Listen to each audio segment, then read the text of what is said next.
Global economic power house గా AP సమగ్రాభివృద్ధి ద్వారా ప్రజలకు ఉజ్వల భవిష్యత్తు బిజినెస్ కౌన్సిల్ భేటీలో మంత్రి లోకేష్ వివరణ. ఆంధ్రప్రదేశ్ను 2047 నాటికి గ్లోబల్ ఎకనామిక్ పవర్ హౌస్ గా మార్చి సాంకేతిక ఆవిష్కరణలు సుస్థిరమైన సమగ్రాభివృద్ధి ద్వారా ప్రజలకు ఉజ్వల భవిష్యత్తు అందించడమే తమ సంకల్పమని మంత్రి నారా లోకేష్ స్పష్టం చేశారు.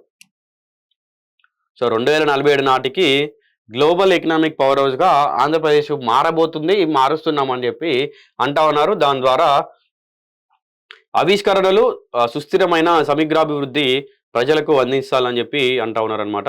ఆస్ట్రేలియా పర్యటనలో చివరి రోజు మంత్రి నారా లోకేష్ బిజీగా గడిపారు. ఆస్ట్రేలియా ఇండియా బిజినెస్ కౌన్సిల్ ప్రతినిధులతో మెల్బోర్న్లో నిర్వహించిన సిఐఈ పార్ట్నర్షిప్ సమ్మిట్ రోడ్ షోలో ఆయన పాల్గొన్నారు. ఆంధ్రప్రదేశ్కు గూగుల్ డేటా సెంటర్ రావడం, దీని వెనుక 13 నెలల నిరంతర శ్రమ దాగి ఉందని తెలిపారు. భారతదేశంలో పెట్టుబడుల గమ్యస్థానంగా ఆంధ్రప్రదేశ్ను పరిగణించాలని కోరారు.